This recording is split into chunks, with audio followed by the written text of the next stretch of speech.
What's up? Hear you loud and clear. Awesome. I didn't get your beignet mix. I'm so sorry. You're not a friend.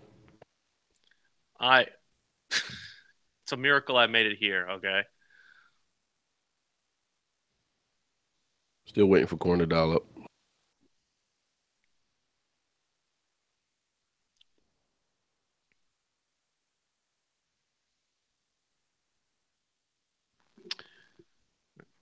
If not, I have plenty.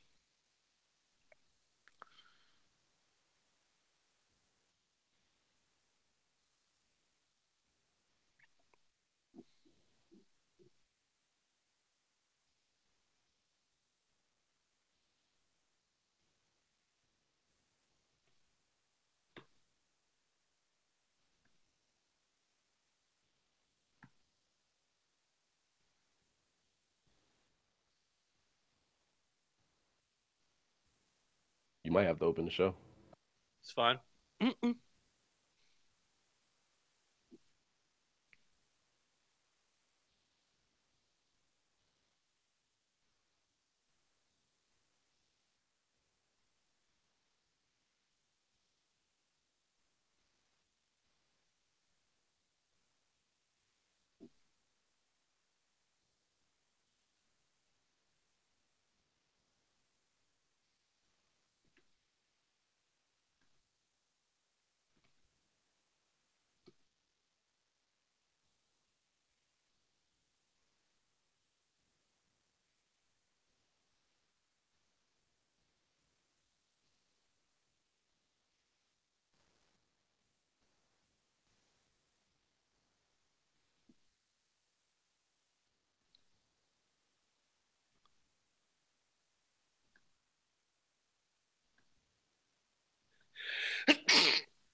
Bless you. Thank you.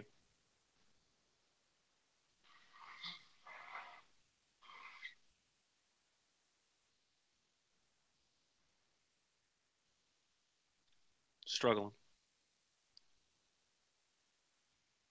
No fill yet?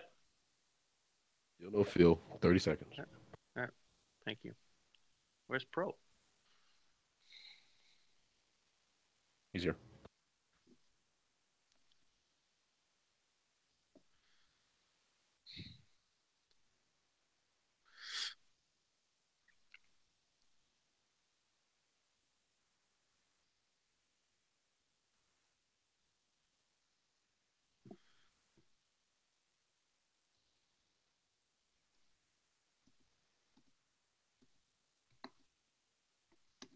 If we get calls, type them to me on the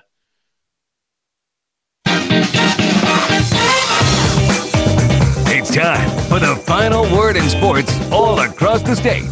You're listening to Sports Talk with your hosts, Phil Kornbluth, Will Pelagic, and the Professor Tom Hayes. You've been waiting all day, so join the show now by calling 800-956-7266. They certainly had the right mental attitude about getting after it in this game, and it was a little bit personal, I think, for us after what happened to us in this game last year. Really, really pleased for our players. Just a tough day all the way around for us. A lot of penalties. And again, just misplaced 5 sacks. We didn't protect our quarterback well at all and could not run the football effectively. So that's really the story of the game. But again, credit goes to Alabama. And a pleasant good evening to you and yours, and welcome to Sports Talk, South Carolina Radio Network. Will Pelagic here with you, along with Bill Kornbluth, Professor Tom Hayes. Hope you're enjoying yourself today, and on a day after a split day for fans in the Palmetto State. South Carolina victorious in their game against Michigan in the Outback Bowl, and Alabama victorious over Clemson 24-6 in the All-State Sugar Bowl last night in New Orleans. I was there in New Orleans. I'll have full coverage of not only what we heard after the game, but what we saw during the game. And Phil Kornbluth will join us here, of course, once we get connected with him, as he is still en route back from Tampa. I'm still en route back from New Orleans. Ironically, in the place where probably the people who were mad about the results from yesterday probably reside in Clemson. They reside in Oklahoma, but also they reside in the city that I'm in, Auburn, Alabama, because not only yesterday did Auburn lose to UCF, but the Tigers, the War Eagles, have to watch their two rivals play in the college football playoff final week from yesterday. And, of course, not only that, but Auburn has to see Atlanta again with the opening game next season, as they have. I think they have one of those preseason games coming up with North Carolina, I think. But you're right. I was hoping, Will, that we would have two spectacular semifinals games, because it seems we have one dud or both of them are duds. And when Georgia and Oklahoma played that epic battle, I said, whoa, boy, can Alabama and Clemson top this? And it just did not come to fruition, as Alabama's offensive and defensive lines just seemed to dominate throughout the ball game last night. Yeah, it came down to field position for Alabama favoring them and not favoring Clemson. The lines of scrimmage were dominated by the Crimson Tide, and Clemson just could not get any offense going. They were held to just 188 total yards. Kelly Bryant threw 2 interceptions and basically told the story of the game. The one of them to Deron Payne. He turns it into a touchdown on the other end. And then, of course, the pick 6 from Bryant to Mack Wilson sealed the deal and sealed Clemson's fate. Alabama and Georgia in the first ever college football playoff singular conference final. Phil Kornblut, I understand, is now connected up with us. And Korn, just last night, you have to say Alabama probably looked as good as they had all season. And not only that, Clemson probably hadn't looked as bad all season.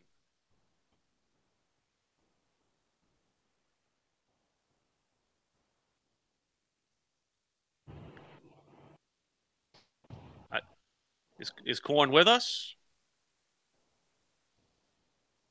I'm guessing we don't have Korn, but there you are. Hey. I'm guessing we're still having some trouble getting in touch with Phil, but we will get him up once we at least get him. Again, we are both in transit right now, so you can probably understand that we both are a little travel weary, I guess you could say, from that perspective. But from that perspective, we will at least get Phil not only his thoughts on Alabama, Clemson, but the thoughts on South Carolina and Michigan. And the more and more I think about the game yesterday, I have to come away impressed with the Gamecocks, because this is a season and a game that also kind of mirrors their season in a way, where they could have, taken their ball and gone home and left themselves for dead. But they fought very, very hard. They had Michigan help them out a little bit with some turnovers in the second half, but they also needed to execute down the stretch, and they did so. I don't know if Brian McClendon did enough to warrant keeping the job, but one thing is for certain, you can't question the heart of the men who wore the garnet and white on Monday. Well, I think probably it sounds cliche, but they've taken on the persona of their head coach. He's a battler. He's a guy that really was sitting at the pinnacle of getting a tremendous football job as a coach and waiting at Texas. Probably couldn't wait on Mac Brown. Took the gig at Florida, and of course one of those Nick Saban disciples as well. And it looked like he had it rolling that second year when he got into 11-2. But then the coordinator deal started to shuffle, and things went downhill for him. But he's a battler as well, and he's really bound and determined to do something with this South Carolina football team. And he's talking about building toward a championship. So who's to say what Will Muschamp can do after seeing his team just really left for dead in that third quarter, and then lightning strikes and they win a bowl game that really keeps their program on the uptick. Some news also in the upstate. It seems that Wofford has found its man. Wofford is going to name Josh Conklin their head coach to succeed the retiring Mike Ayers. It's a guy who is no stranger to the upstate in South Carolina, an assistant at Wofford from '07 to '09, working with the secondary as well as special teams. He was the defensive coordinator at Pittsburgh. And this hire, Pro, I know Mike Ayers wanted to keep it as much in the Wofford family. I know he probably even wanted it to possibly come from his own existing staff. But you have to think that at least somebody with experience recruiting in this area, in this region, and with this particular team has to be something that Richard Johnson and the folks there at Wofford have to be very pleased with. One of the unique things about Wofford, they try to keep it in that 1,000, 1,500 range as far as student population is concerned. The academics are strict. You know how that is. They recruit in South Carolina, but they also recruit in Ohio and Pennsylvania, in some of the regions that some of the teams, major teams in the state, do not recruit in because of the academic regions. And they've been able to build with that sort of assortment of constraints that they have. And they needed somebody that knew what Wofford is about. And apparently he's ready for this unique challenge, not only in recruiting, but to keep Wofford really at the cusp of trying to win a FCS championship.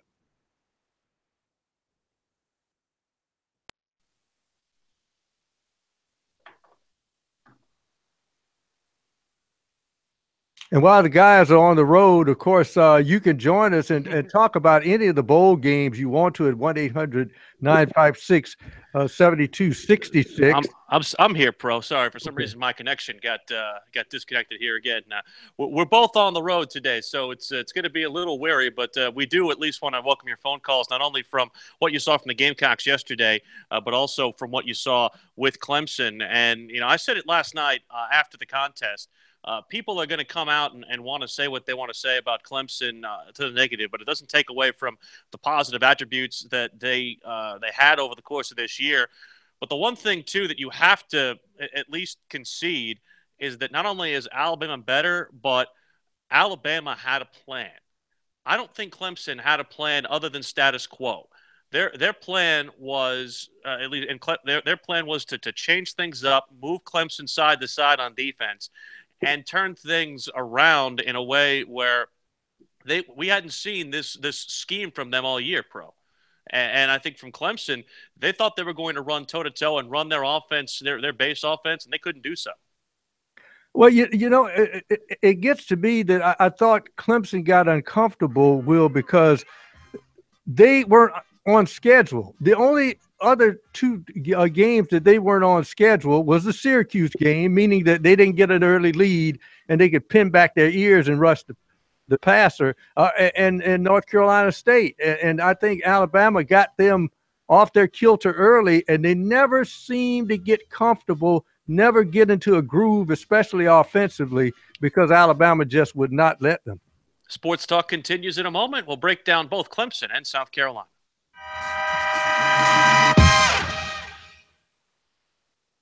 All right, what happened? Sorry about that in the middle. I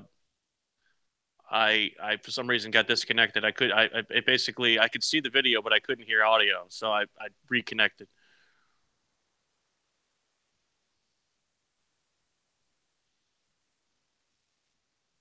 You got me? Yeah, give me a second. I'm trying to figure out what's going on with Phil. Could you not hear him? He's delayed, like really delayed.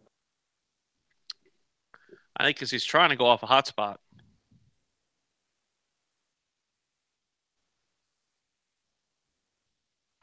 I didn't see your message about Phil opening either, by the way. I'm so sorry. That came like very late.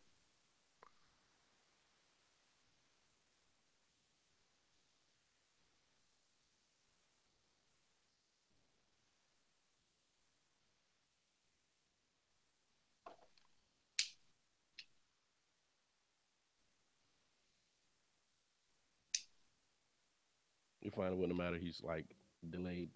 I just tried to test with him. He's super delayed. Right.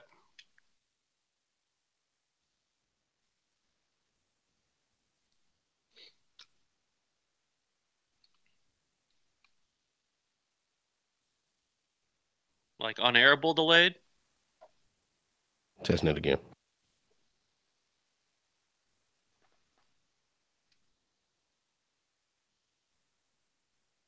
We'll go to Dabo here if we don't have any calls.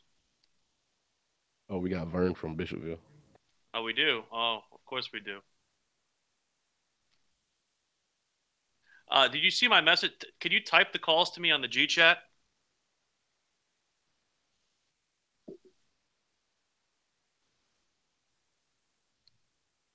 Brian? Yeah, I can do that. Yeah.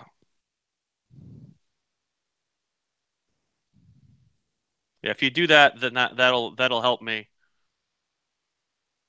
Instead of you having to talk in my ear.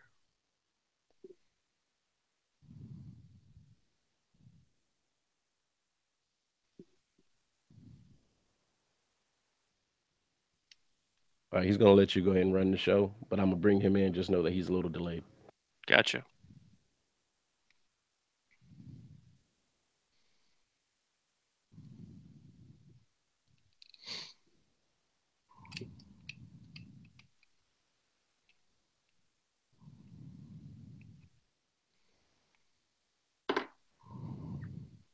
Hey, don't respond on this G chat because the chime is going to go over the air if I'm playing something.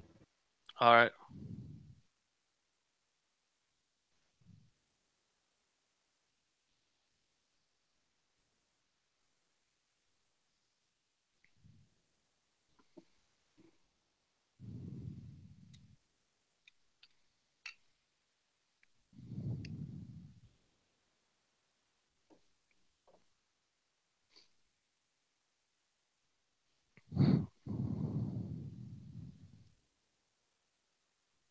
How long is the delay? Just so I'm prepared to wait.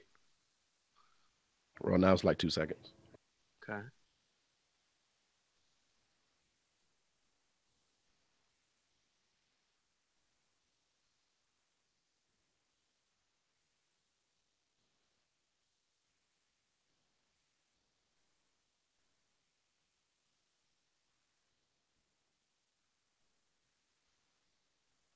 Sports Talk is the sports talk of Main Street, South Carolina. From the coast to mountains, we cover it all.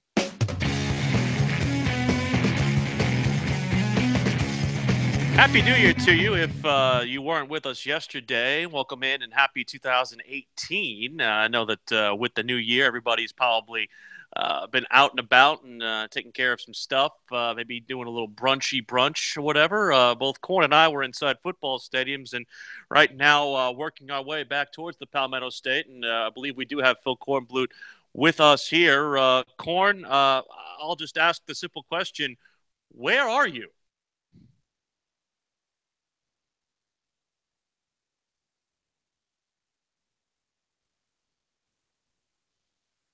Apparently not with us. Do we still have him or no? I guess for some reason we're still having trouble with Corn. I think he's found a wormhole, and he's escaped to another dimension. It is what it is. I know he's probably he's probably getting himself at least trying to get himself on here, but we will at least try to connect with him in some way, shape, or form throughout the course of our program. 800-956-7266 is the phone number. I've been dreading this. I know it's coming though. Vern is in Bishopville. Vern, welcome to Sports Talk. A happy New Year. You are the first caller of 2018 with us, and I have a feeling where you're going with this. Oh, thank you. Happy New Year to you, and Happy New Year to Pro, and Happy New Year to Mr. Kornblut. And so, congratulate the University of South Carolina for what they did in the football and stuff, things like that. No, I'm not going to jump on your back tonight and stuff, like that, because I understand one thing and stuff about when you love a team, and stuff, you express yourself, because I love Carolina, so I express myself. Mm-hmm. But anyway, that's all I call to do, and, just to let you know, and stuff like that, Carolina to be one day at the same pinnacle principles of that. It may take 2 more years or 3 more years, and I hope I can live to see it. No one's saying, Nope, no one's saying it's not possible, Vern. I never said it wasn't possible. Oh, it's possible. It's real possible. Happy New Year to you, bud. Huh? Happy New Year to you, bud. Huh? I said Happy New Year. Well, it's great. It's great. It's much greater than I start off just the way I was praying that it would. You know, I'm not going to bash Clemson. I'm not going to do that. They just ran into a better team than them. That happens. Or something like that. And they said they'll be back next year. Hope I'll be living the seats, you know. But anyway, you all have a blessed New Year, and I hope to talk to you soon. Good night. Thank you. Thank you, Vern. Vern was maybe Vern made a resolution to be a little bit more civil on the air with us. How about that? Pretty good stuff from him. Again, Clemson 24-6 falling to Alabama last night. Here are some of the comments last night from Clemson head coach Dabo Swinney. Congratulations to Alabama. They were the better team today, no question about it. And you know, we had opportunities. Just really had awful field position the first of the game. I think their first three possessions were right around the 50. Kickoff return, our punting. We did not punt the ball well and flip the field when we had opportunities. But just really disappointing in the first half especially. But as we played, we still had an opportunity. I thought our defense kept us in the game and really played pretty good. They only had 260 yards, I think. Those their backs. We knew that was going to be a big challenge for us. I think they had about 100 yards rushing, the two combined for that. So we did some good things. You know, I was proud of Alex for making a couple kicks. You know, young guy going out there in that setting, making a couple kicks, something he can build on. But at the end of the day, just, you know, championship football is a game of a few plays. And especially when you're playing Alabama, Alabama's number one scoring defense in the country for a reason. And, you know, you gotta make the critical plays, and we didn't do that. We did it last year. We didn't do it this year. We had some opportunities. Had a big drop on third down early in the game. We you know, got a chance in the second half. We come out, we get the turnover, and we got a chance. It's a 10-6 game, and we've got the right call, no safety defense. We got a post route, probably getting ready to throw it for a touchdown, and we get a sack, fumble, catch, and a penalty. It's like a 42-yard play. So the biggest thing was you know, one thing we've done a great job of all year is points off of turnovers. And, you know, we gave up 14 points off of turnovers. One of them was obviously a pick six. Another one, they got great field position, went on to score. So 14 points off of turnovers. And if you just play kind of even football, as bad as we played, it's a 10-6 game in the fourth quarter. You got a chance. But tough sledding when you get behind like that against Alabama and the clock's against you, and they're going to play a lot of two safety. So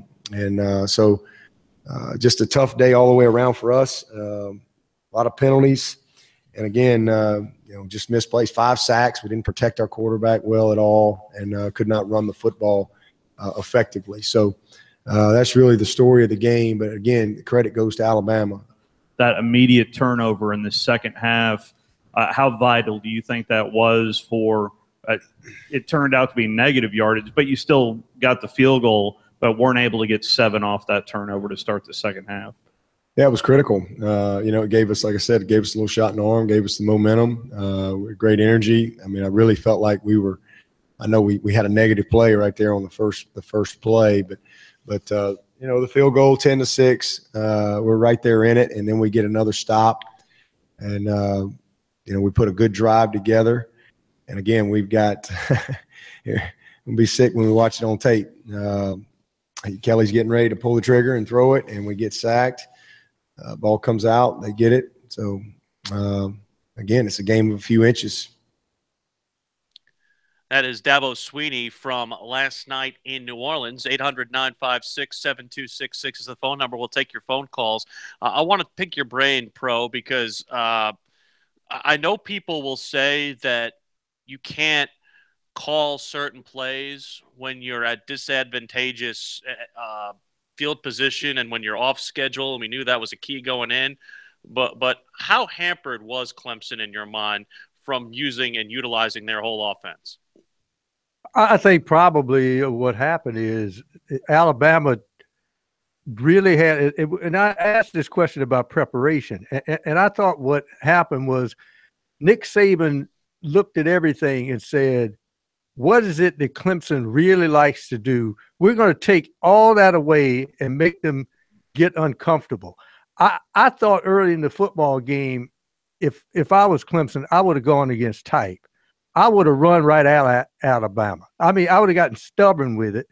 And then once they started to get those safeties up, now you can start your regular offense. I thought Clemson really had to go against type early on because you got to figure out that Nick Saban's going to take away things you like to do. And I thought that Clemson just did not do that. And the other thing is this. Sometimes there's a transition period between being the hunter and the hunted.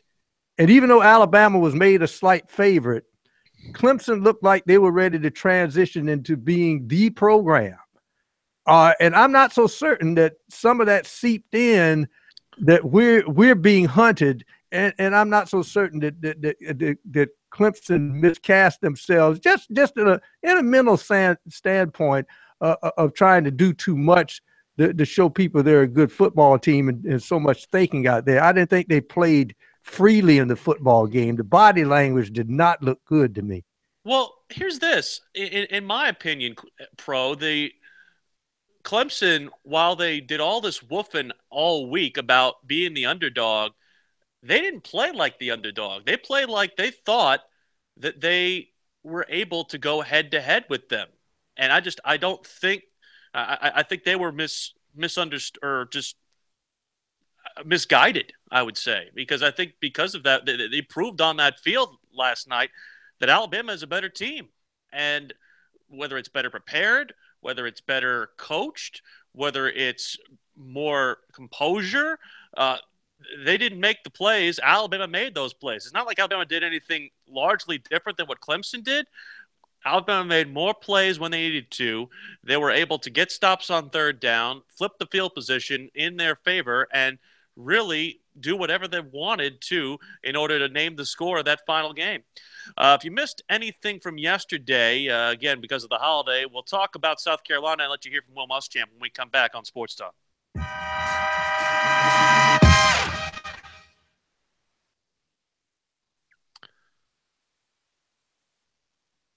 Still no corn? Hey, Phil's gonna come through the phone line. Oh, he is?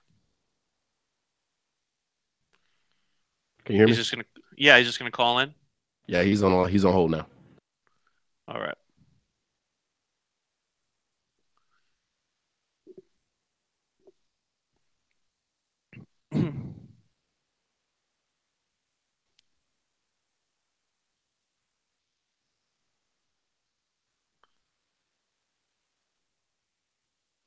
He still wants me to open and all, right?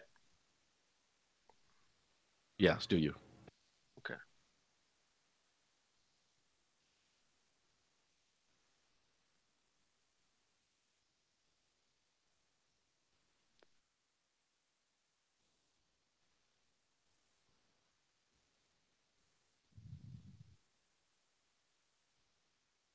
What audio are you using now? Muschamp, how long is it?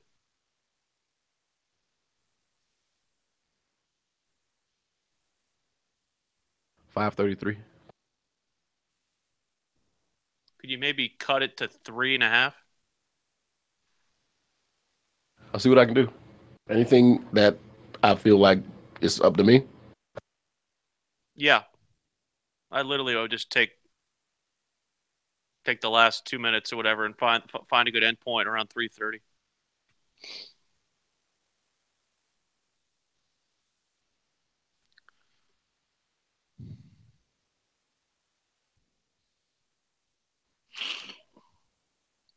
We might not use it here. I might wait to use it at 45 just because we'll be able to do a lot of back and forth with corn.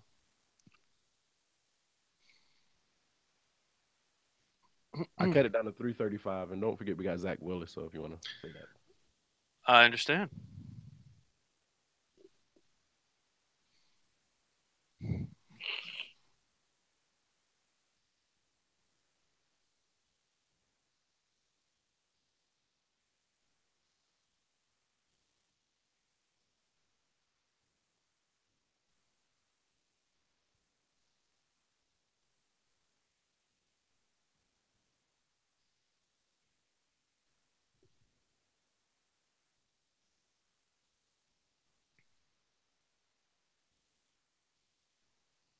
What you say you was gonna do back and forth with Phil and Will and the pro, and maybe we're gonna use the audio. Yeah. Awesome.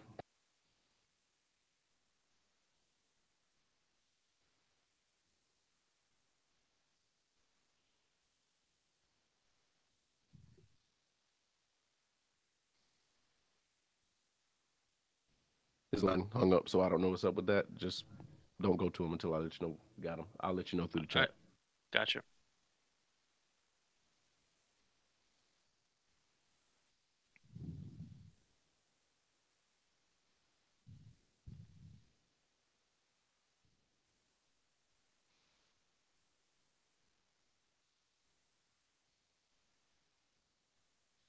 He must be somewhere in the boonies or something.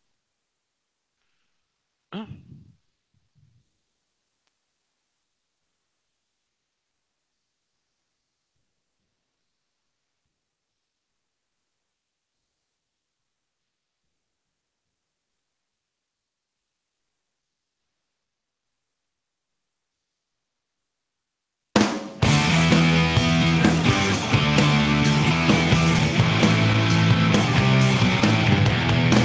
Welcome back on in Sports Talk. Will Pelagic, Professor Tom Hayes. Still accounting for Phil Kornblut. We'll try to get him on here before the show is out. 800-956-7266 is the phone number. We'll still take your calls on Clemson and Carolina.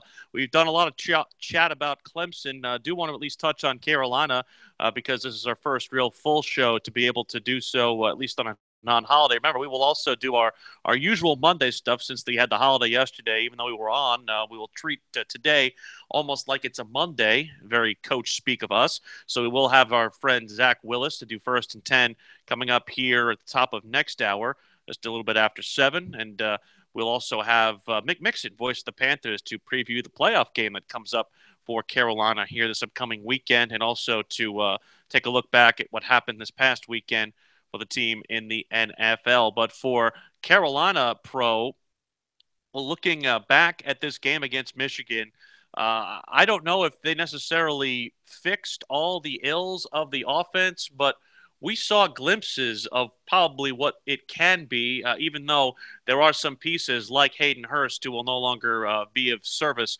to Jake Bentley and others come next year. Well, the key is staying healthy.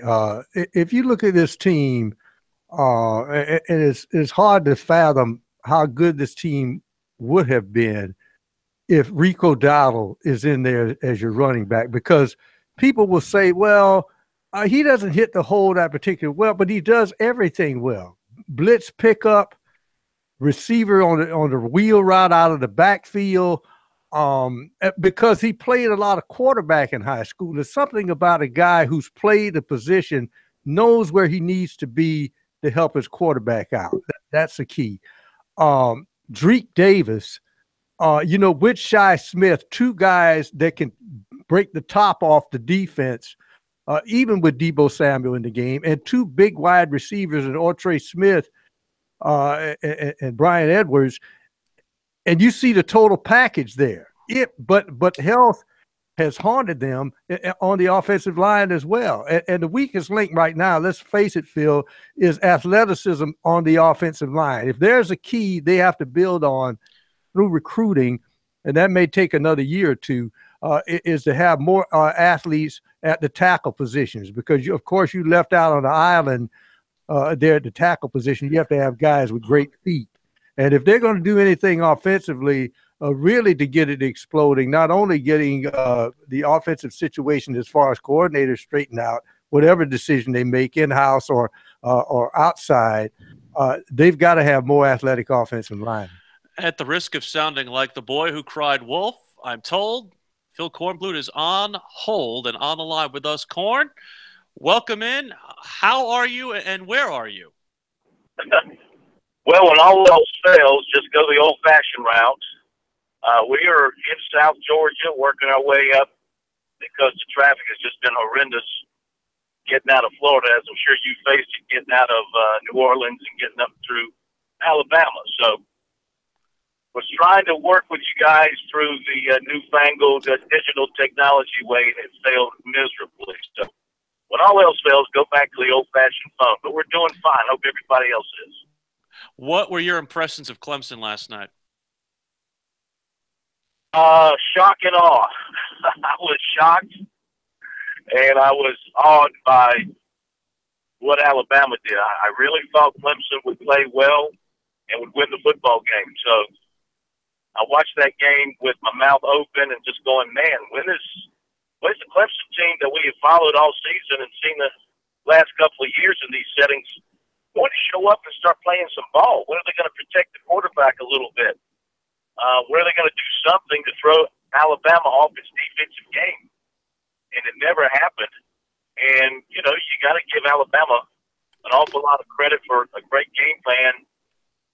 Should have listened to people who said, yeah, you give Saban a month to prepare for you, and he's going to do something to throw you off your game. And that was certainly the case last night. He had the answer for everything Clemson was doing offensively. Kelly Bryant wasn't able to get anything going in the passing game. Did a little bit with his legs because he really had to, and you had the much better view of it.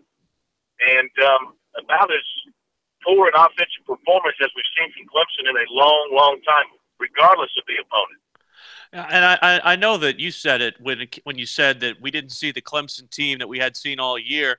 Not only did we not see Alabama's 2017 vintage, I think we saw the Alabama of old come out a little bit from not only what we saw from their defensive ends, what we saw from how much they dominated the line of scrimmage. They made Clemson's offensive line look as bad as they have all year. And not only that, Alabama's offensive line manhandled three guys who are draft-eligible defensive linemen for Clemson and made them look silly. Yeah. That's what's hard to understand because, I mean, you know, Clemson has got great talent. Their offensive line has been solid all year long, and I don't know if Alabama just played with that little extra something, having lost to Clemson last year, and looking down at their jerseys and seeing Alabama and what they represent historically, they weren't going to let it happen again. I can't believe the way Clemson has approached games the last several years with the swagger they play with, and they went in there with any sort of intimidation against them. I just think you got to give Alabama all the credit for just having a great effort, a terrific game plan, and taking Clemson out of its comfort zone. I think Pro said it earlier when I had a chance to listen in. I think he said, you know, Clemson wasn't able to strike early, wasn't able to kind of get the lead and turn things over to its defense. They really kind of took them out of their comfort zone and out of their rhythm last night. Well, I think Hunter Renfrow said it to me last night, and when he says something like this, it's really glaring and galling. But I think that Clemson lulled themselves because of not only last year's victory, but also the victories that have succeeded this year and all the noise that's been said about Alabama over the course of this year. They lulled themselves into a false sense of security, and that might have affected their focus, I think. How do you feel? Yeah, I mean, it's entirely possible, even though this has been a Clemson team which, over the years, during this run of great success, has always handled their business well and hasn't let the headlines and all the commentary about them affect their planning and affect their performance. So I don't know. I think it's just better that you credit Alabama with a great game and great execution, and they were just better than Clemson last night. And you know, the crown goes back to Alabama as far as this rivalry is concerned. We talked about the changing of the guard with whoever would win this game. And, you know, it's Alabama now. I mean, Alabama goes back to the top of the mountain pending what happens Monday night against Georgia. And now it's Georgia's time to try to climb that mountain and prove it belongs at the top, kind of where Clemson was well, for most of the last 3 years until last night. Well, I don't know how you feel. Go ahead, Crow. I was about to say that, and Nick Saban has had so much success against his former assistants. You almost want to, you know, it was almost instantaneously you make Alabama the favorite. And this is a team that will, let's face it, in our minds, even though we think it's a great team as far as that committee is concerned, we didn't know what they were going to do, and we just have to say it that Alabama got in here through the back door. I don't think that Alabama would not have proved its worth. I don't think there was ever an opportunity where they wouldn't be able to prove their worth by what they could do in their matchup against Clemson. But in my mind, the one thing you have to concede is that Clemson, whether it's they believed their own hype or they didn't necessarily think that they were of a certain stature, they did not play their best game. And not only did they not play their best game, Alabama probably did play their best game. That's about as good as you could have expected Alabama to look in a situation like that. And certainly it bore itself out. We'll talk more about what we'll see next week. And we'll also get Korn's reaction, of course, to the Carolina victory over Michigan. As we continue on Sports Talk, we are from parts in South Georgia, parts in Central Alabama, and, of course, in the Palmetto State here on South Carolina Radio Network.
Got it.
Now back to Sports Talk, South Carolina's most listened to sports talk show for more than 30 years. Welcome back to Sports Talk, South Carolina Radio Network. Will Pelagic, Phil Kornblut, Professor Tom Hayes with you in tres partes, if you will, parts of Alabama, Georgia, and South Carolina.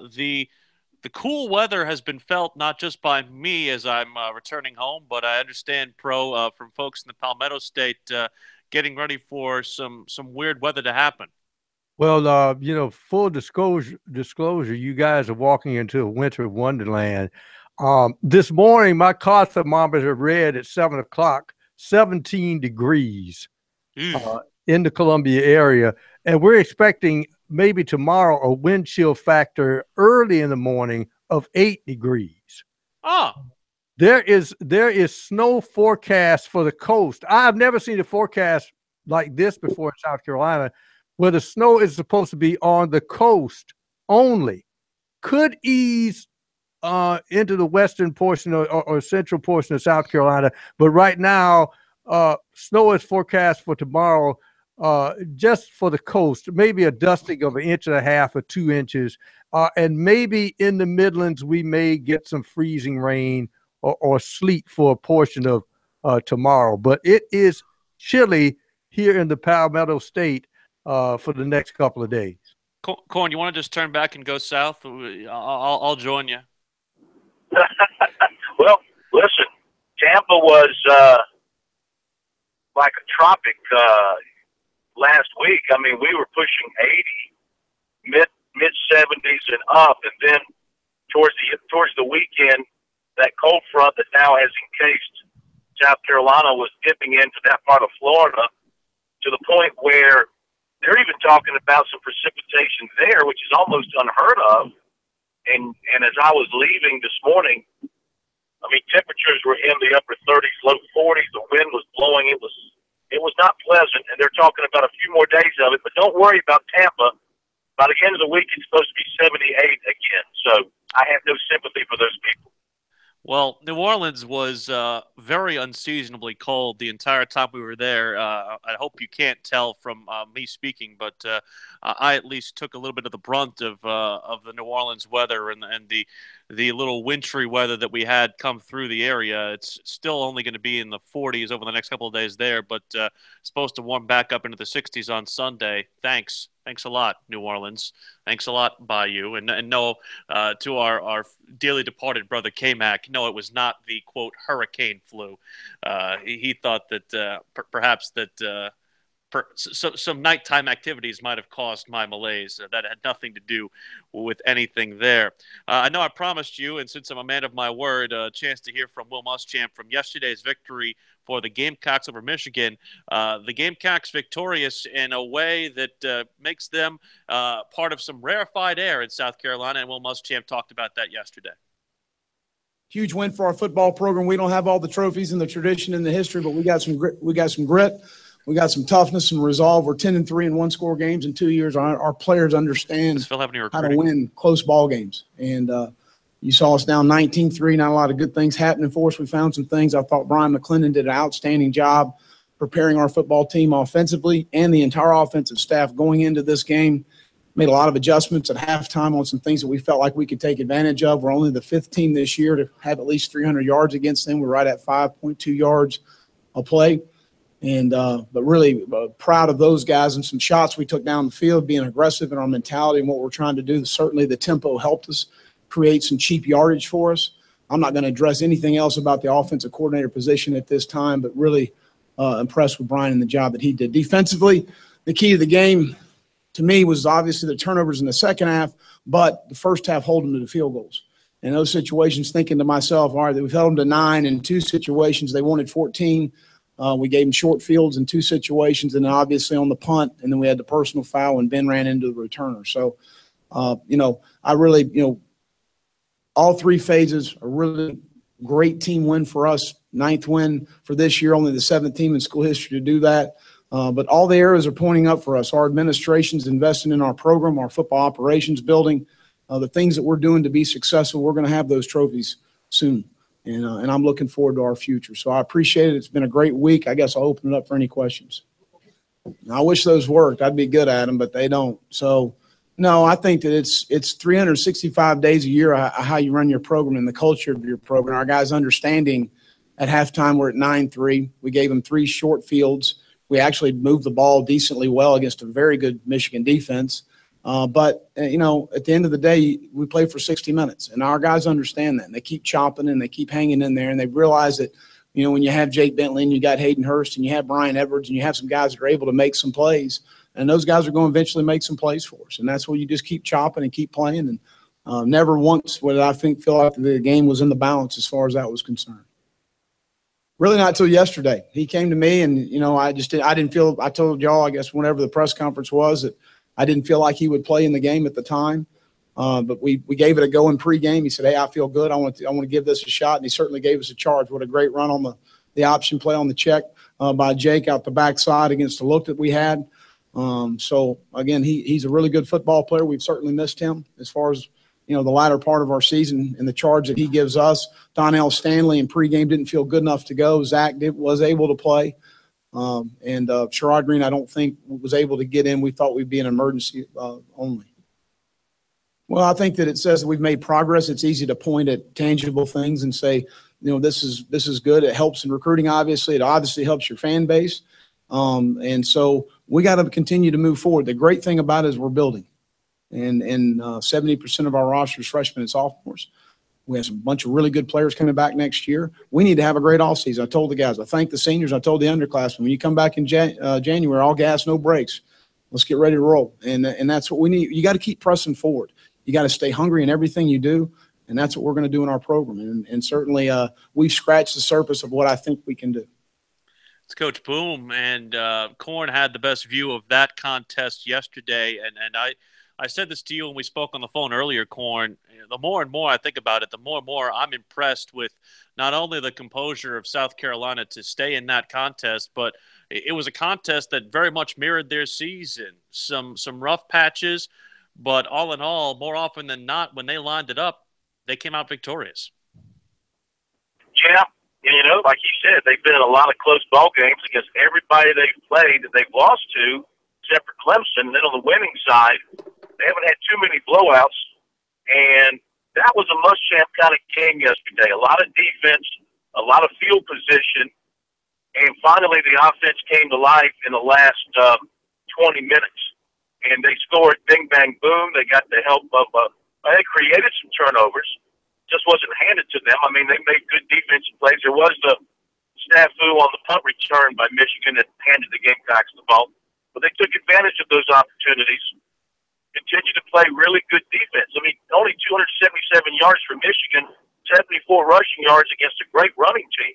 And they had their quarterback flustered the entire game. So a lot to feel good about. I heard your comments earlier. I agree. I don't know that I've seen enough offensively to where you just hand the keys to McClendon.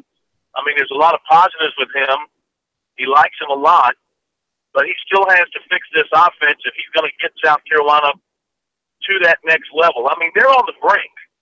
They've got all the parts in place except quality offense, an outstanding offense. And Muschamp led you to believe yesterday they played great on offense, but they didn't. They stunk on offense until the last 20 minutes. So this hire is still going to be very important. He better get the right guy.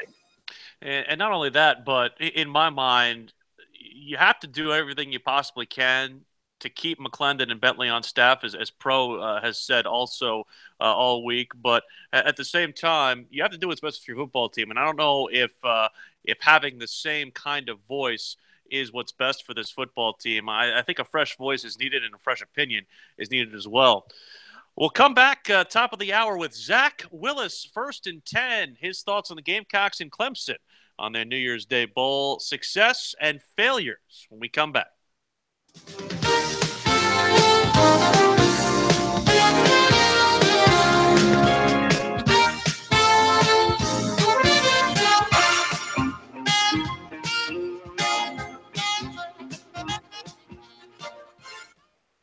I was led to believe I didn't think we have as much time. That's my fault.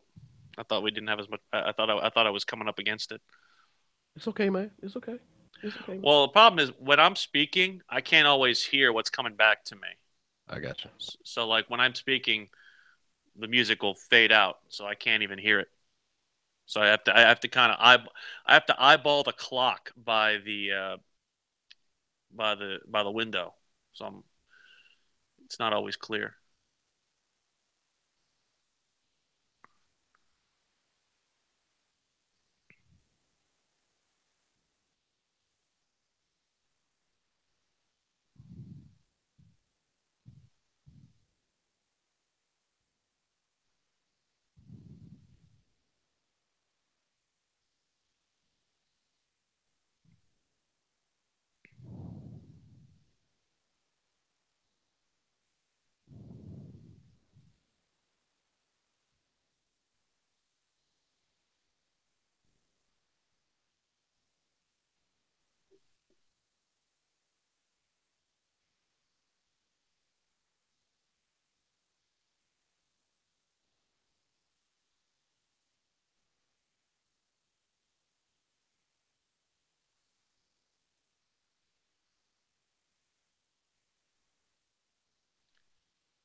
Mhm.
Round 2 of Sports Talk up next with your hosts Phil Kornblut, Will Pelagic, and the Professor Tom Hayes.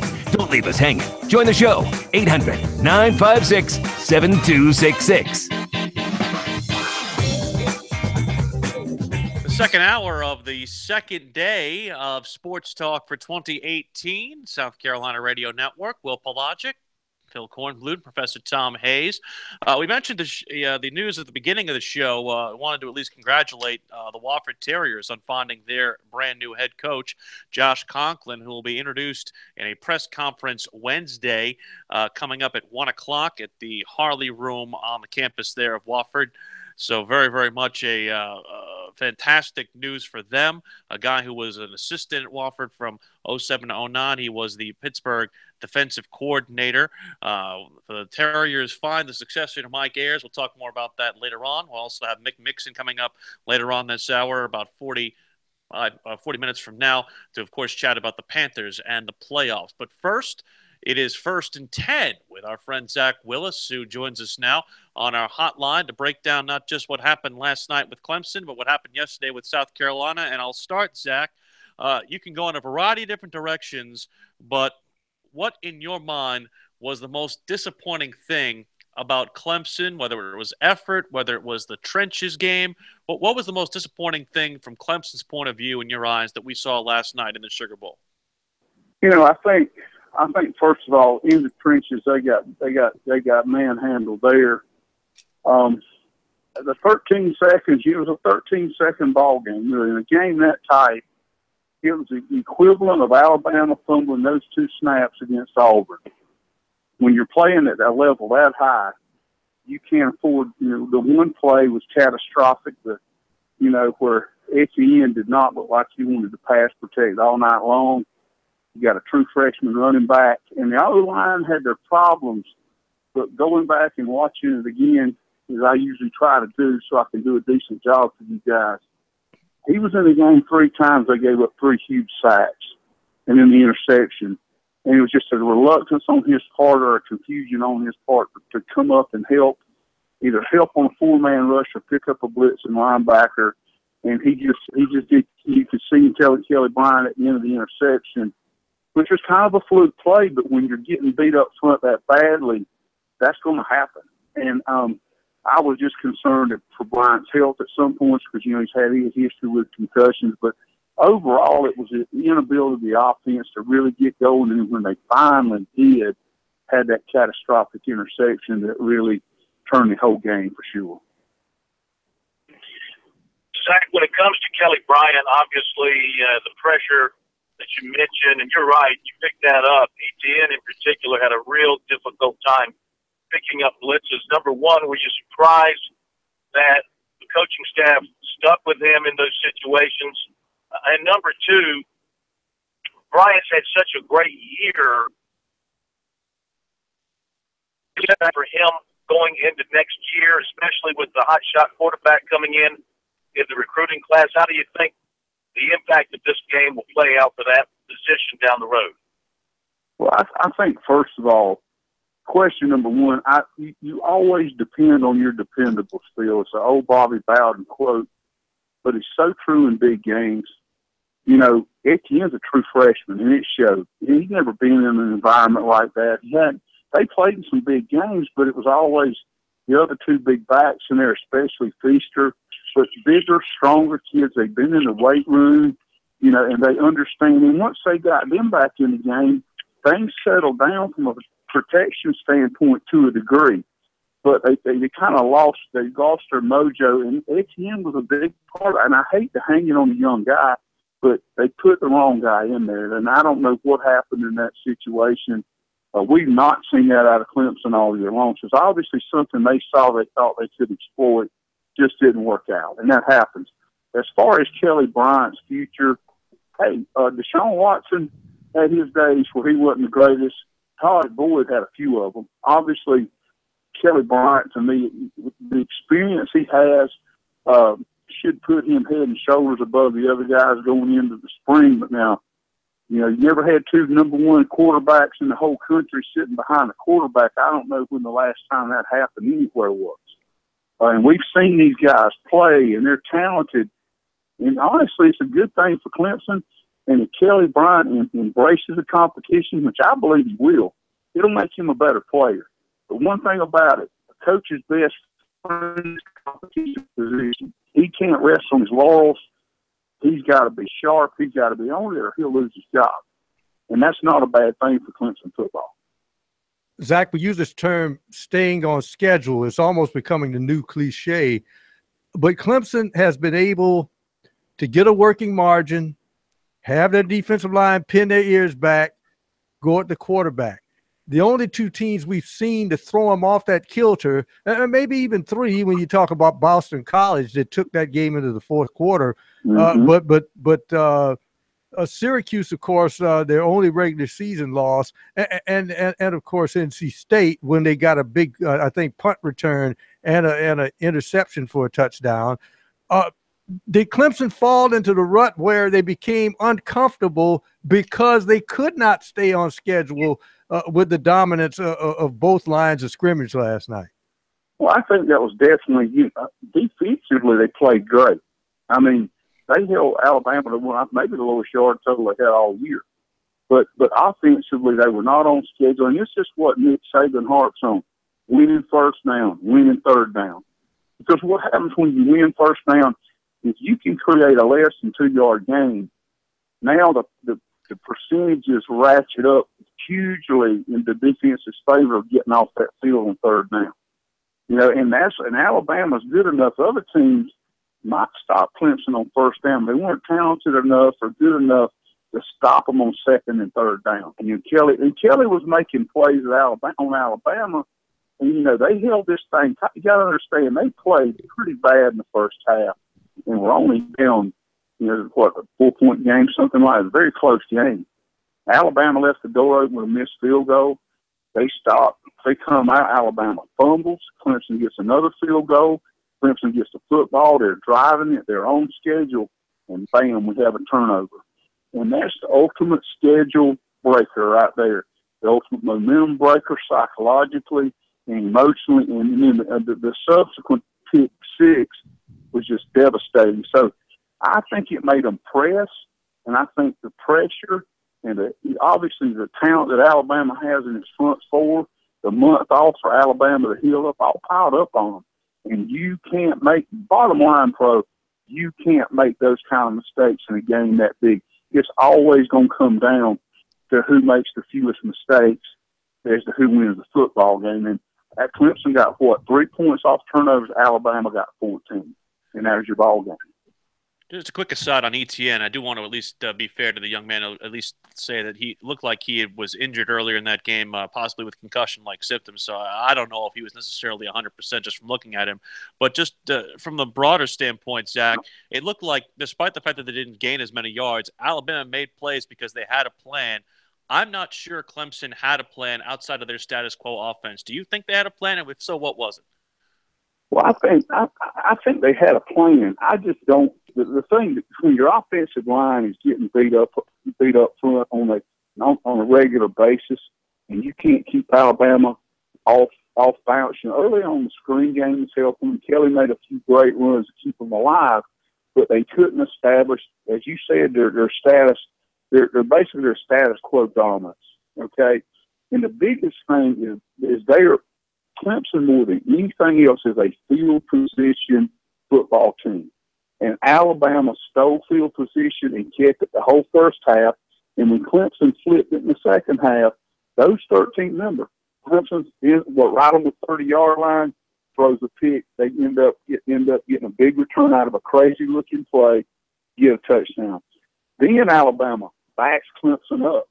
And inside their 10-yard line or so, boom, pick six. And now the game's basically over at that point. And obviously, you always got a chance, but not last night. And I think that's what it came down to. Now, hey, it's oversimplification, but honestly, when you go back and look at the game, Alabama basically did what they wanted to do.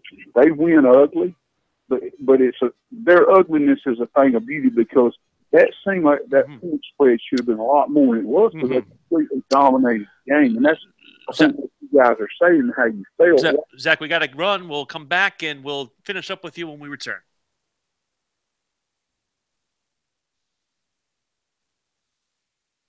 Did we get it?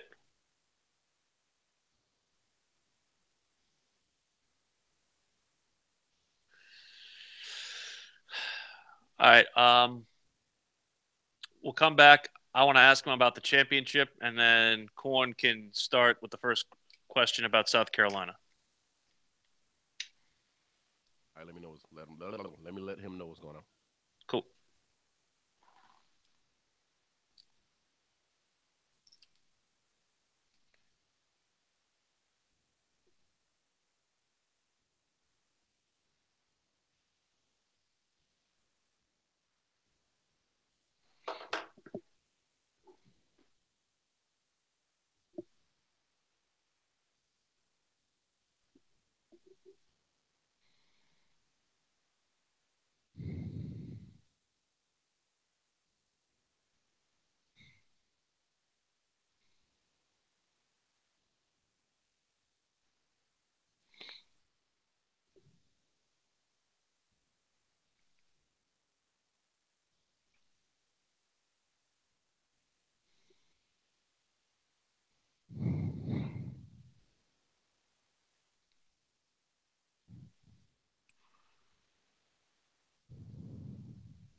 This is the place to talk Tigers, Gamecocks, and more. Sports talk across the state on the South Carolina Radio Network.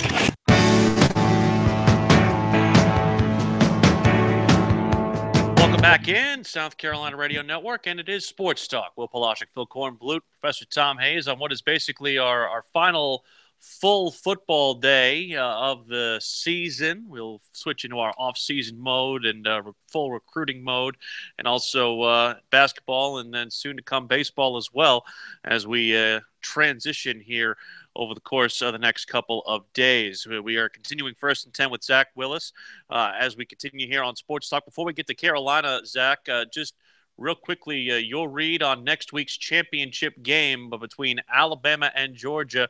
Who do you believe has the edge in that one? I would give the edge to Alabama. It's simply very, very, very close. They've been there before. And you could see at the end of the day, the battle of the quarterbacks, it came down to who'd been there before. And the young guys on Clemson tossing. You know, the thing about Etienne having a head injury makes a lot of sense. If he was a little bit addled, that would make perfect sense, Will, and I thought it was a great point. But when Bama and Georgia beat Baker Mayfield, with athletic quarterbacks, they won't see that against Georgia. I would give them the edge up on that and experience, although I'm talking a hair because Georgia is awful good. Zach, as far as the Gamecocks are concerned, watching them in Tampa yesterday, it was a great win for them for a lot of different reasons. New Year's Day bowl win, ninth win of the season, 7th time in school history. They beat Michigan 3 out of 4 times. Explain that to me, how they beat the winningest team in college football history 3 out of 4 times, but they have. So a great win in many, many ways. I think Muschamp said a lot of good things afterwards about the toughness of his team, playing to the end of the game, more trophies to come, all the kind of things that the fans want to hear. And you know what? Nothing wrong with the head coach saying that after picking up a nice win like that. Still, the defense looks there. The defense looks championship caliber or pretty close to it. Mm-hmm. Offense, even though they put those points on the board late with the help of turnovers, I still think that there is something missing there. Did you see anything to lead you to believe that Brian McClendon is the answer as the coordinator and he should move in that direction? What do you think of the offensive run? Well, I was not impressed, Phil, and it was, as a guy who's been around this game a long time, I couldn't agree more. I would add this: they had 6 major special teams miscues in the first half alone. I don't know who's in charge of that, but that's even worse than the offensive line. Mm-hmm. Which, if you go back and look at the sacks, and they gave us some great ESPN2 gave some great end zone looks at those. Those guys were with him. They were taking the free technique for Michigan, who's a great player, but, I mean, they were bringing their top linebacker, who's a big-time player, off the edge. They weren't accounting for him, and I'm talking about, when I say not accounting, Clemson got run over. These guys weren't getting blocked up front. And Jake Bentley, basically in the game, kids in tears. That's not a good thing. You beat an 8-4 team, from 8-5 now, who you were vastly more skilled than offensively, but he took a beating in that game, a beating. And the play he made to Hunter Hurst to kind of turn things around, basically the linebacker runs free right at him, right up the middle. He rolls out, breaks contained, Hunter Hurst makes an incredible catch. 2 great players making things happen, and then Brian Edwards was phenomenal all day. But it had nothing to do with coaching. Okay, this is athletes making plays. Thank God for Bobby Bentley, seeing his son, coming with his son to South Carolina. But they've got to do something with their offensive line and their special teams. Skill-wise, I think they're there. Defensively, no doubt. Those cats played hard. They played basically 3.5 quarters looking like, hey, we don't have a chance.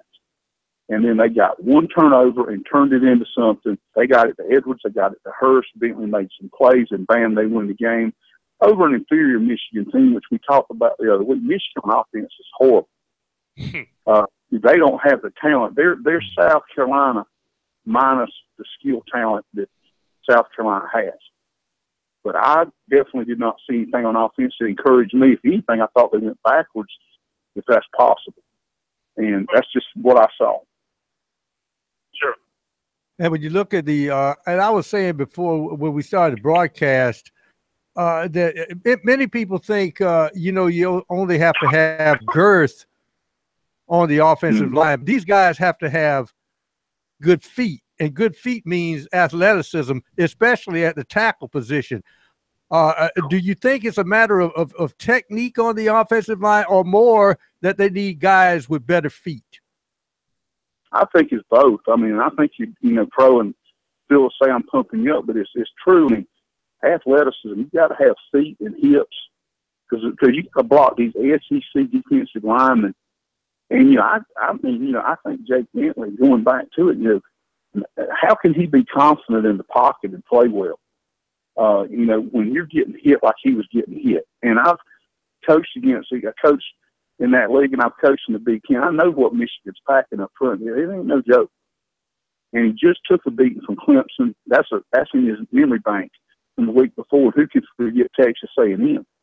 But the center and the right guard for South Carolina, man, don't know how they get there. Don't know how they're on that field. And that I hate to be critical, but they just could not get it done. And it was a miracle that they won that ball game. I have to wonder, how good could they be, Phil and Pro and Will, with that defense if they had a kicking game, any kind of special teams at all, and an O-line? How good could they be? Because they did. They beat Michigan.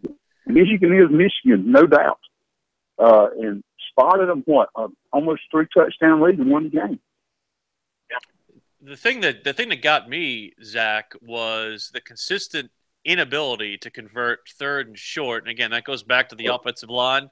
But in my mind, though, that's a will thing, and not will as in Will Pelagic. Will as in you need to have a little something inside you, a little intestinal fortitude to make sure that you can earn that yard. And South Carolina, multiple times, not just in this game, could not do that. All year long. That's all year long, man. It's a great point. And I made a note of it. Here's the thing, when you watch them, how many times do you see the head coach interact with the offense, get excited with the offense, yell for you don't see it. Now, maybe it's there, but I've talked to some people. I did a little research, during the interim, and, there's a gap there. There's a divide there between their special teams and offense and then their defense. You look at their defense, they win on short yardage all the time, but it is a want-to thing. And I think that part of the issue is talent, but at the same time, man, short yards, you just basically put your nose in the dirt and drive. You don't have to just get low and drive. And they weren't just losing those wheels all year long. They were getting destroyed. Remember, Louisiana Tech did it to them, too. It wasn't just like it was, these big-time schools. A lot of folks, there's a lot of questions up front there, and you've got a franchise-type quarterback, if you will. But, psychologically, and pros hit on this all year long. When that kid's over there weeping with relief that they won, that's the emotions you don't want to see out of a quarterback. Now, is he a competitor? You betcha. But in order for him to develop, he can't be getting shelled every week. Sooner or later, he's going to break down. And he took some shots in that game, and the backs did too. Well, Zach, I know I speak for all three of us, and Brian, producer included, and all the Sports Talk family in saying that your contributions to our Monday programs and then our Tuesday program here have been very much needed and equally appreciated as well from not only us, but we certainly enjoyed it, and we hope to have you next season to make that happen. Well, guys, it's just been an honor, and it's always an honor to serve the people of South Carolina, no matter how you pull for. So, I'll be listening to you guys when I can, but thank you so much. It was my pleasure, truly. Thank you, Coach. Thank you, Coach. That's Zach Willis, a true professional. Happy New Year to you, Coach. We'll come back. We'll top some loose odds and ends and continue on Sports Talk.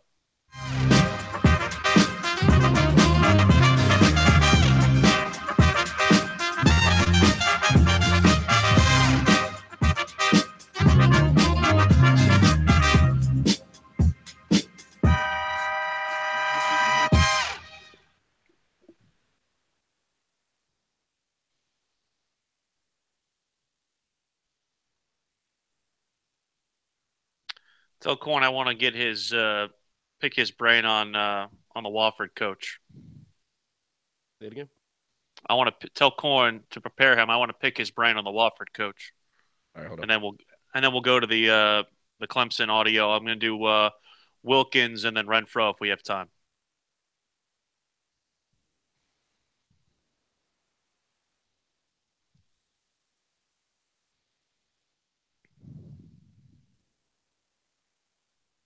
He hung up. I gotta wait to see if he calls back. All right.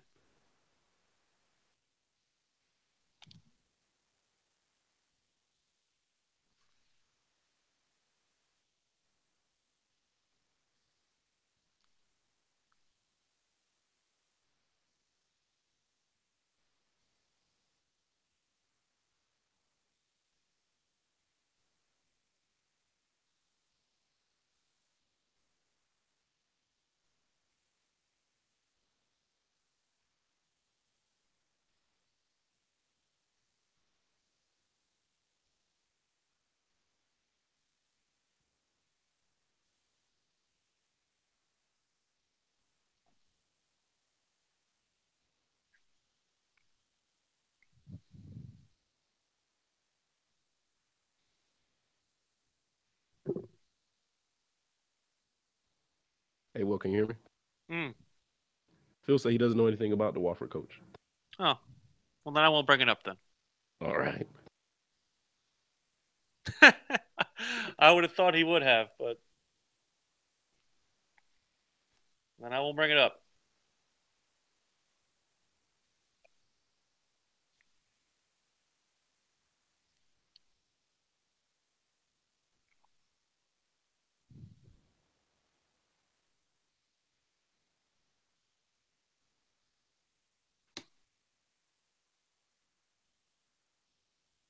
All right, I got Wilkins ready.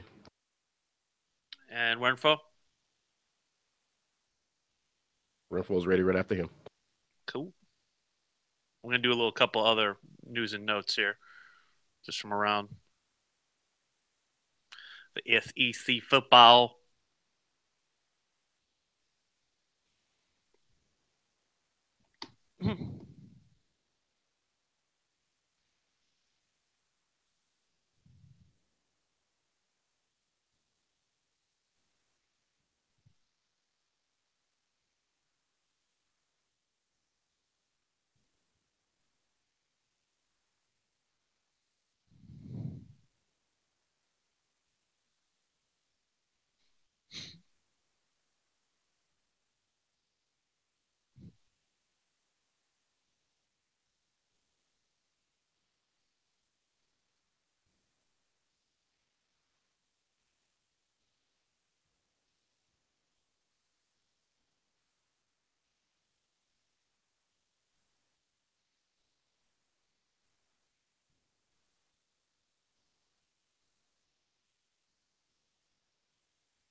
Welcome back, Sports Talk, South Carolina Radio Network.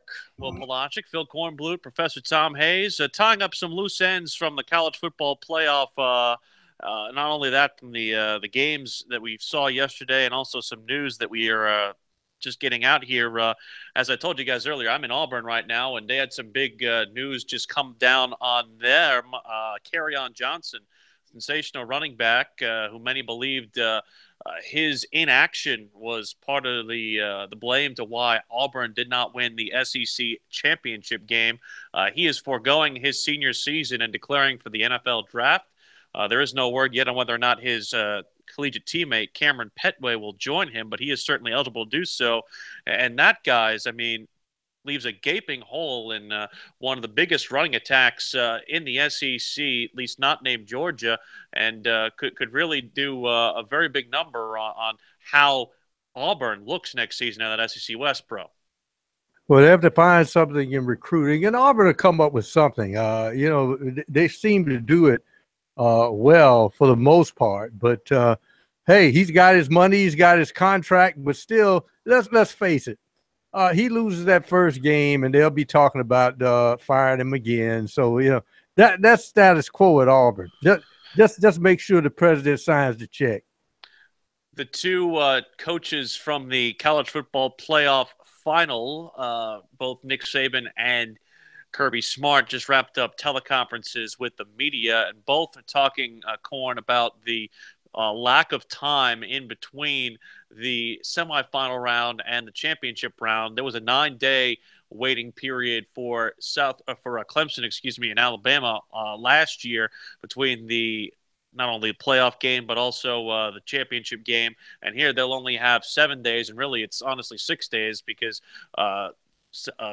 Alabama stayed last night in New Orleans. They didn't get back to Tuscaloosa until early on this morning. It seems like too quick a turnaround for such a game of that magnitude, Corn. Yeah, I mean, that's like your typical football week. You play a game, then you got another game the next week.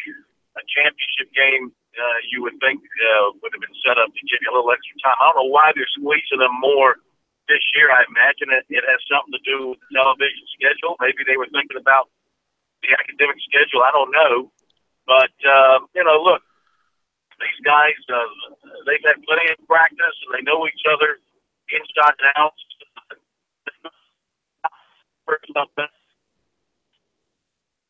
They're all matchup from that standpoint. Certainly is. I was in the Clemson locker room last night following their 24-6 loss to Alabama. I can tell you just from being there, it was a somber setting. Right before we walked in, the defense was kind of lined up, and a lot of those guys who were lined up together might have lined up together for the last time. Some of them definitely did. But one of them, of course, who has some major questions to answer is Christian Wilkins, a defensive tackle, sensational player for Clemson. If he comes back, there really is I don't think any reason for him to come back. I think that he has accomplished everything he can possibly here at this level. But of anybody who we talked to last night, his interview was most emotional. Here's a little bit of what he had to say last night. It's a tough way to end the season, obviously. We've been through so much as a team. And, before the season, no one expected us to be in this situation, obviously. If it was up to everybody else, we wouldn't even been in the college football playoff. We would have been 5-7. Just proud of all my teammates, the way everybody worked all year. Just to see this team come as far as it has over the past been like you're on just to see it come as far as it has. No, it's been great. A lot of guys over my time here, put the work in, and it's just great to see it. On both sides of the ball, just everybody, just always putting their head down and grinding. It's just been fun to watch, fun to be a part of. My teammates have been the best part of my time at Clemson. So, they're just guys that challenge me every day to be a better person, better football player, just in all aspects of life. So, it's been fun. How difficult was it to play against their offensive line and some of the things they were doing? No, just, I got a lot of respect for Alabama, the offense, just their whole team, really. They were the better team tonight. They did what they had to do. They moved the ball effectively. I saw with their offense. They are who they are. They're Alabama, so they're always going to play well, always going to play tough, always going to bring it. And they brought it tonight. But, make no mistake, Clemson's always going to be around. Clemson's always going to be at the top. Clemson's always going to be one of the best programs, not one of the best teams each year, but one of the best programs. And Clemson's going to be here to stay for a while. So that is certainly a very emotional Christian Wilkins. Corn, I'll defer to you, or at least to ask you. It's odd to kind of predict this, but I have to think that's probably the last we see of him as a Clemson Tiger. I think the same can be said for Cleveland Farrell. And I even almost think the same can be said for Austin Bryant. Again, a lot of these guys on this team aren't necessarily seniors, but they are draft-eligible players who have some pretty tough decisions upcoming, not just on the line, a couple other places as well. Yeah, you're right. I think we mentioned a couple of weeks ago that there's probably 10 or 11 minimum underclassmen who are thinking about taking that next step. Not saying that they all will. Probably they all won't. Probably not even a majority of them will. But a fair number, could decide to move on. I mean, we already know that Taylor Hearn is not coming back on the offensive line. Mitch Hyatt is giving it a lot of thought as well, another offensive lineman. You mentioned all those defensive players they have. I mean, and they have nothing to hold their head down about. I mean, they came to Clemson 3 years ago, and they've accomplished great things. They got a ring. They helped build the program to national prominence and keep it there. Just because they lost last night in the national semifinals, I mean, Oklahoma got smashed by Clemson a couple of years ago in the semifinals and got back into it. So, I mean, it doesn't mean that this Clemson football team is going to take a major step back. It's unlike we thought going into this season they would back up. They really didn't. And you look ahead to next year with what's coming in, what will return. I see no reason why they won't be right there again to win the ACC and be right in the mix again for another spot in the Final Four. The thing that really neutralized Clemson last night was the inability to get the ball to Hunter Renfrow. He did end up with 5 catches and 31 yards, but a lot of that came in garbage time. Here's what he had to say following the contest last night. Playing well. We just didn't play very good on offense, and that's on us. What were they doing against you that you seemed like you were 2 or 3 guys on you every time? Yeah, they did a good job. I said that they did a good job of getting us in 3rd and long situations, and they played a lot of 2-man, and it worked out for them, and we couldn't really beat it. So, in the coming days, what will your message to Kelly be? Just kind of look at the positives. Kelly's been an unbelievable leader for us. This one night, I mean, he played great tonight. We didn't have the outcome we wanted, but just proud of him. And this is fuel for next year. And like I said earlier, you can use successes just like you can failures. We didn't necessarily want to lose a night to use that failures, but we can use it as motivation for next year. What's the biggest lesson you take from tonight? You got to have the right mindset. I don't think we were ready to play. That is what it is. So.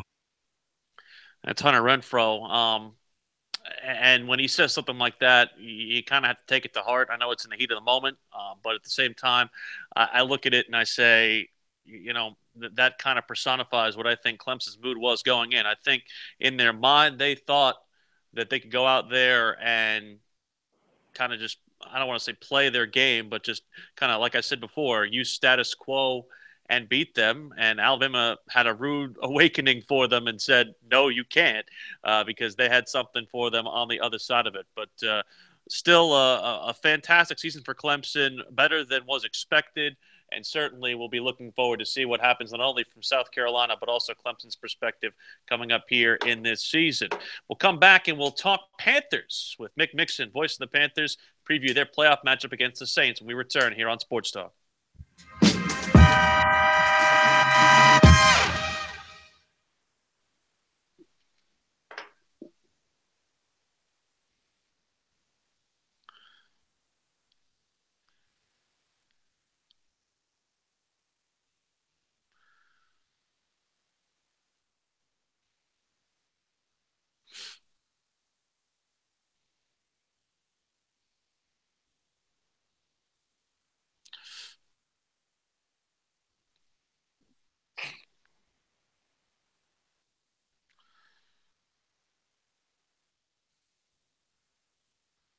And I'm using the mixer from yesterday, right?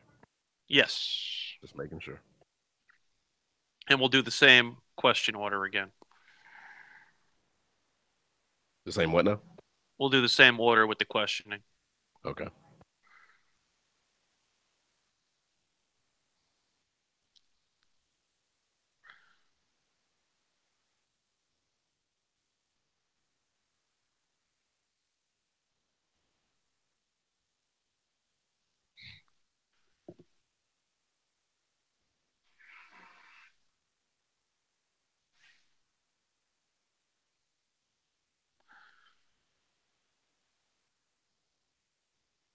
Phil's gonna let you and Pro take it out with Mick, okay? He's not gonna. He doesn't want to go. He doesn't want to talk on the mic. Now he said he's gonna go ahead and drop off. Okay.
Second down, 7. The Panther 28, 10-7 Atlanta. Slow over the middle, intercepted. Threw it too high. Falcons picked it off. Allen to the 40, the 39-yard line of Carolina. And didn't you say there was no turnovers yet? I had just said that. You did. Why'd you say that?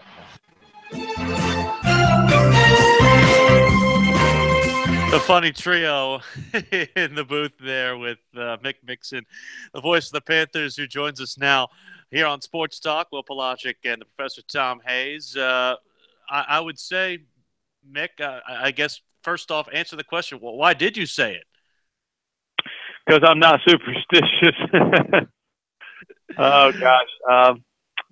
We were just talking about, prior to that play, we were just talking on the broadcast about how Cam Newton had only thrown 3 interceptions over his last 8 games, and there had not been a turnover by either team in that particular game. And then a play or two later, boom, it happens. I do not believe there are metaphysical forces at work in the universe that tug at the football, depending on what one announcer or the other one says, but some people do, I guess. What led to Cam Newton's frustration there? I mean, 3 interceptions, really seemed like the offense looked completely discombobulated. What do you make of what happened there in Week 17? Well, you know, clinicians always look for a unifying diagnosis is what they do, but sometimes it's not just one disease. Sometimes it's multiple diseases within the same host.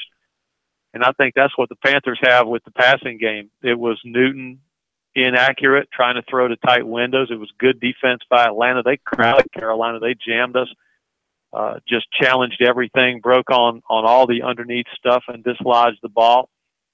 And then the receivers have to take some part of it as well. They have to try to get a little bit more separation at the top of their routes. So, you know, you'd rather go into the playoffs ripping and running, but the Panthers kind of chug and cough a little bit into the playoffs, having not moved the football the last 2 weeks. How do you think that'll affect the Panthers at New Orleans? Yeah, I was about to say it's interesting when you look at the NFL, Mick.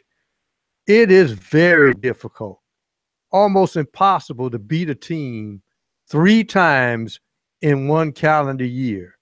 Now, the Panthers have to go to New Orleans. Obviously, you have to take that crazy crowd in the Dome out of the game at some point. You got to think the Panthers like their odds that the Saints not going to do it 3 times. Well, I think that's gambler's ruin. I think that's as much as I love you, I disagree with the premise of your question. I think these are independent events. I think it's hard to beat a team 3 times in 1 year because it's hard to beat a good team 1 time in a year. And I do not think there's any science behind the notion that the Panthers will have any kind of strategic or tactical advantage because they lost twice before. The hand you want to be playing, in fact, I would argue, is the team that has beaten you twice. I mean, wouldn't you rather be that club than the team that had gotten beat twice? Well, that sounds good, but I tell you what, you do have an ace up your sleeve. I hear that Jonathan Stewart is a go for this weekend. We're hearing the same thing, and Trey Turner perhaps, and Kurt Coleman as well on the defensive side. And, you know, since we're talking about statistics, probability, independent events, the X in this whole equation, the factor for which you just cannot solve is Cam Newton. If Cam Newton decides that he's going to be something special and the Panthers are not going to lose this game, then we will not lose. I mean, he'll figure out some way to play great, and we'll be rolling in the playoffs. You know, it's looking at the statistics for both of these contests. The offensive numbers are almost carbon copies of each other. Drew Brees had 252 in one game and then 213 in the other with 3 touchdowns in one of them and 1 touchdown in the other contest. And then they ran for 148 in one game, 149 in the other. What is it about the Saints offense that seems to give Carolina some fits and struggles? Well, Drew Brees is a master. I mean, the way he slots to passing lanes in the pocket, his pocket awareness. You know, some quarterbacks, including our guy, Cam Newton, if nothing's there, he's more likely to front out or reverse out. That's difficult for the tackles because they're pass setting based on a quarterback being in the pocket. Drew Brees moves forward most of the time, and it's amazing how he can have that clock in his head and operate. That's one thing that makes them difficult. The other thing is, I really think, guys, this is a game where if you win the toss, you don't defer. The Panthers love to defer, and there's some wisdom behind it. But against the Saints and that offense in their building, I don't coach the team from the press box like I always say, but this is one I would consider taking the football and trying to play keep away, trying to run the ball, possess it for 38, 39 minutes, try to keep Drew Brees and that offense off the field. If he is on the field, and he will get on the field, this newly found running game, when you add Kamara to it, is still the formula, Mick, in your mind to stop the run and let Drew Brees does what he does, because he will take a gamble now and then, and it may come up snake eyes, and maybe the Panthers can come up with a pick or two.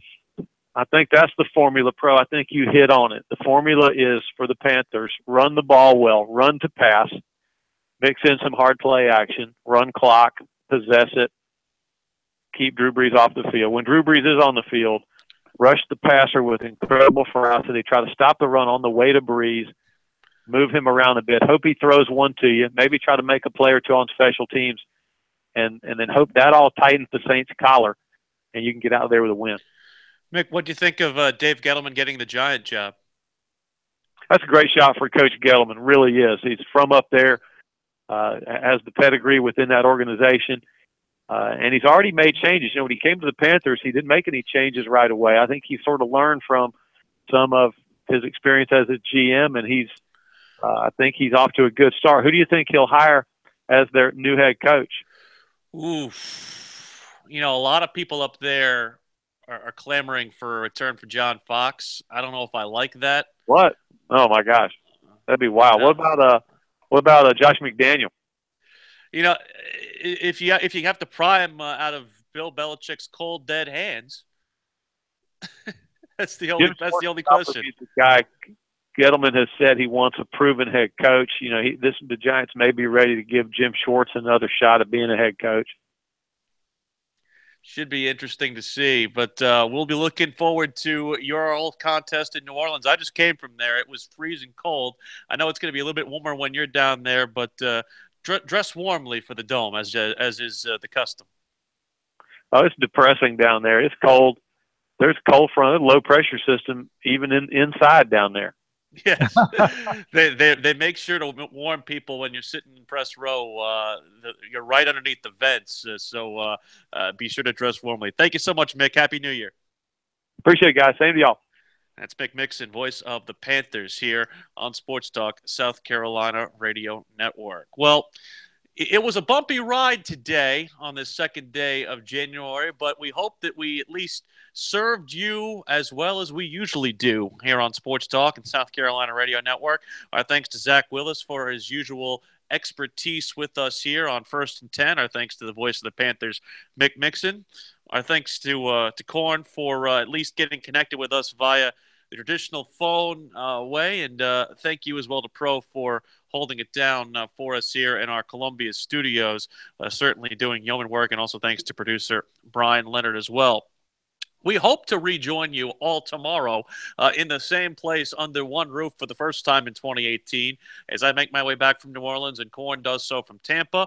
We'll talk a little basketball with the ranked Clemson Tigers, number 25 in the nation, going to Boston College, and Carolina playing its SEC home opener against Missouri, amongst all the other news and notes that will bring you, as well as trying to monitor the off seasons for both Clemson and South Carolina, the South Carolina offensive coordinator position, and also what's going on with Clemson and its draft eligible players. We'll talk to you tomorrow on Sports Talk, South Carolina Radio Network.